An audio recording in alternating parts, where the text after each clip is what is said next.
a veces son personajes, digamos, como artefactos voladores, pero también son humanos. Como orgánicos y también metálicos. Ahí, sí. ¿Son visiones tuyas o de dónde provienen? Pues empiezan a surgir, a veces sí me los empiezo a imaginar, es como si navegara ¿En soñaciones? En soñaciones o como rutas de la imaginación. Y de repente empiezan a salir formas, pues, imágenes, y ya empiezo a bocetar. O a veces lo que hago es empezar a bocetar, dejo que el lápiz fluya y ya empiezan a surgir los personajes. Primero sí boceteas y ya después lo trasladas al cuadro. Sí, yo siempre boceto. No puedo, nunca he pintado así en directo a ver qué sale, no. Tengo que bocetar. Tengo un chingo de bocetos, tengo un montón. Y vas haciendo ideas, o sea, de, bueno, pues a este barco volador le pongo este personaje. Sí, ajá. Sí, hay cosas que de repente no empiezan a funcionar y yo quiero que funcionen a huevo y nomás el cuadro no las acepta y pues sí tengo que modificar. Uh-huh. Yo me acuerdo que esta Irma Serna una vez me decía, es que es bien curioso, sí, también ella decía que había que escuchar el cuadro. Decía, a veces te queda padrísimo, pero padrísimo una sección del cuadro en la orilla que quieres que todo gire en torno a esa parte que te quedó poca madre. Sí, pero el cuadro ya no está funcionando porque estás clavada en esta parte que te funcionó muy bien. Entonces decía, tienes que sacrificarlo. O sea, tienes que sacrificar esa parte para que todo funcione. Ajá. Sí, eso se me hizo. Y eso, digamos, con eso has sorteado, digamos, los cuadros, ¿no? Sí. También yo creo que te ayudó también la publicidad, ¿no? Como esta onda de la armonía, Ay, sí, fíjate, sí, fui diseñadora gráfica durante, 13, 14 años de mi vida. Y eso de estar armando anuncios, haciendo la composición de los anuncios, es un buen ejercicio, fíjate. Yo antes renegaba mucho de eso, yo le decía a mi papá, yo ni quería estudiar eso. Pero bueno, sí me sirvió mucho, fue una muy buena escuela. Pues al final es un lenguaje que tiene que funcionar, ¿no? O sea, está hecho la publicidad para que funcione, entonces... Ajá. Para que manejes espacios, para que equilibres formas. Sí, es un buen ejercicio. Y empezaste después de ahí te cambiaste a artes plásticas. Fíjate que yo inicialmente, o sea, yo desde los 8 años, yo decía, yo voy a ser pintora, porque mi papá me regaló un estuche de acuarelas ya usado y me regaló unas invitaciones de una exposición que tuvo él y al reverso pues estaban blancas y me las regaló para que yo ahí hiciera me empecé a acuarelear, pues. Me acuerdo que me fui ahí al lavadero, ahí en el escaloncito del lavadero, empecé a dibujar una fachada. No manches, se me hizo mágico, o sea, se me hizo... De la nada poder hacer algo. Ajá, ¿no? De la nada, y yo decía, no mames, o sea, ¿cómo tiene vida este papel en blanco con los colores? Ajá, y ahí fue cuando yo decidí, en el lavadero, fíjate, que iba a ser pintora. Nada más que, bueno, por cosas del destino me tuve que meter a publicidad.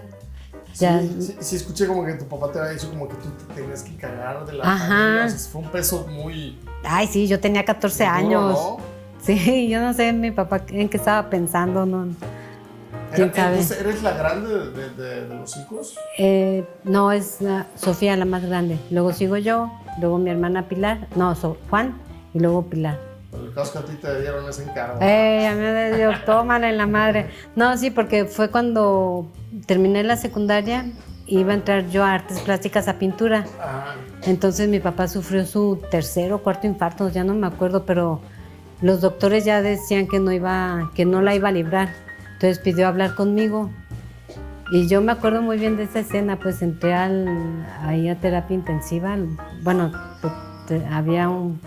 había 2 pacientes de este lado y él estaba al fondo, todo blanco, pálido, con los ojos, tenía los ojos azules y a veces se le veían grises, a veces azules.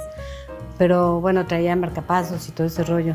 Y ahí fue cuando me dijo, oye, ¿sabes qué? Pues vas a hacer cambio de carrera. Porque yo iba a entrar de artes de la secundaria, ya ves que era una carrera técnica. Yo me iba a meter directo a pintura. Y ella me dijo, no, la pintura no. Aquí es muy difícil vivir de la pintura. en México, y me decía, y sobre todo aquí en Guadalajara. Entonces métete a una carrera que es más lucrativa y que te puede dar para que después puedas, para sostener a la familia y para que después puedas comprar material para lo que tú quieres hacer, que es pintar.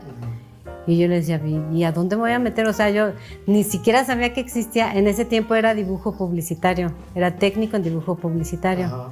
que es lo que ahora es diseño gráfico.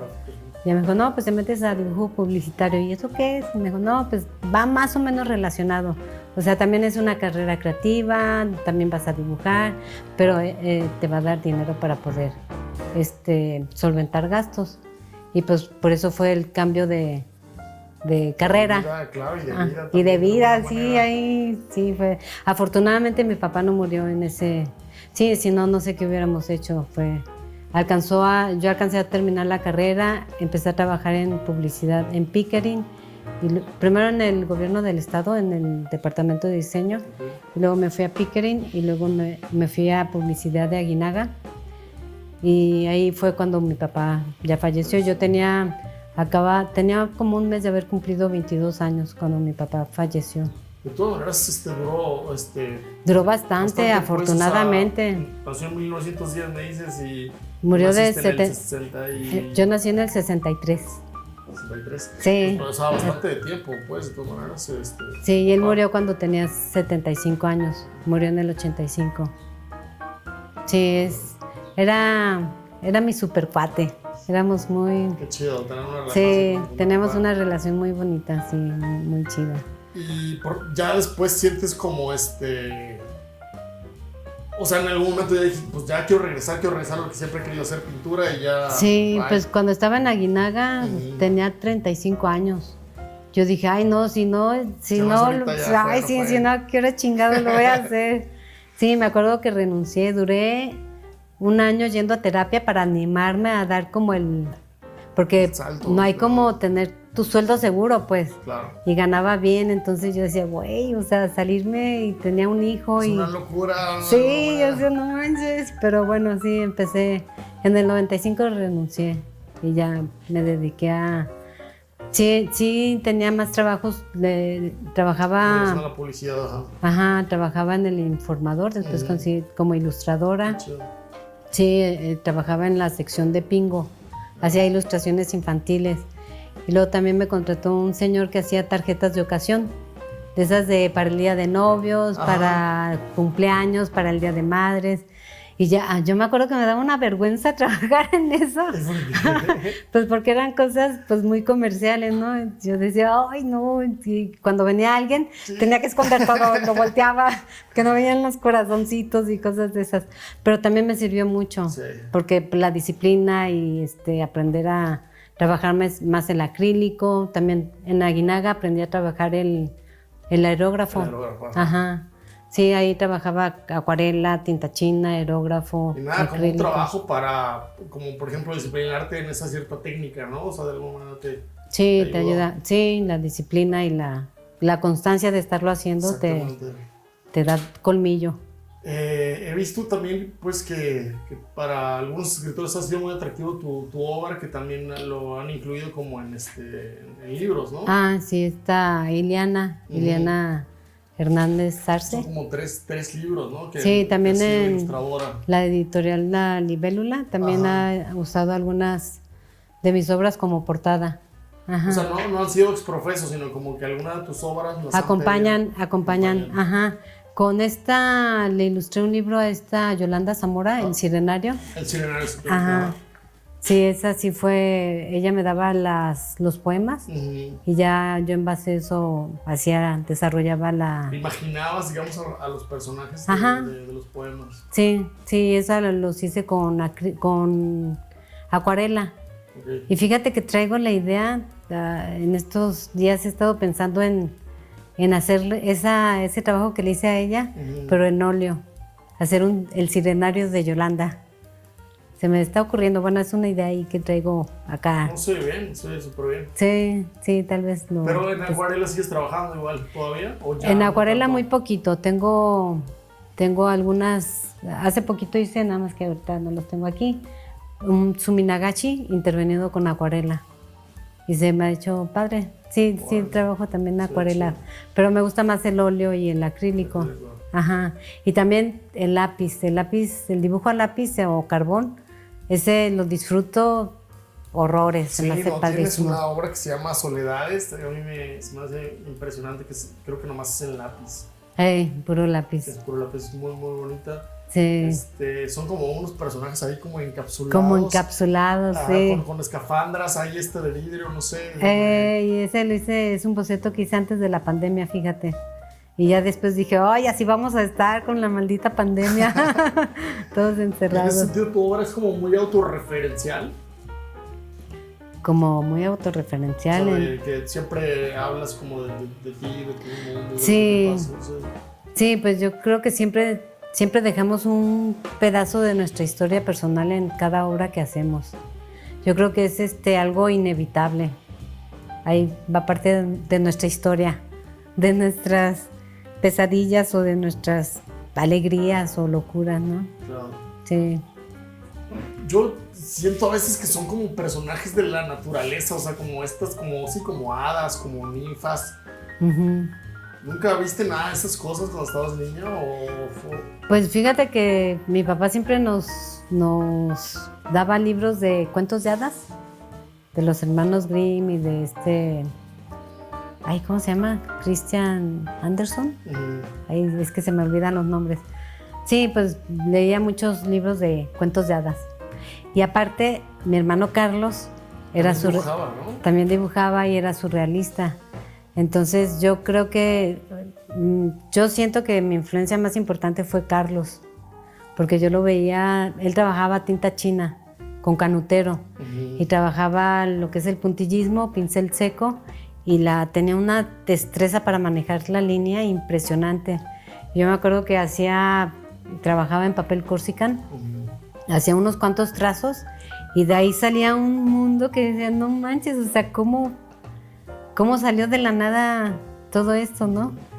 Y verlo trabajar, o sea, yo decía, es que la realidad sí se puede transformar, o sea, no tiene que ser como la vemos.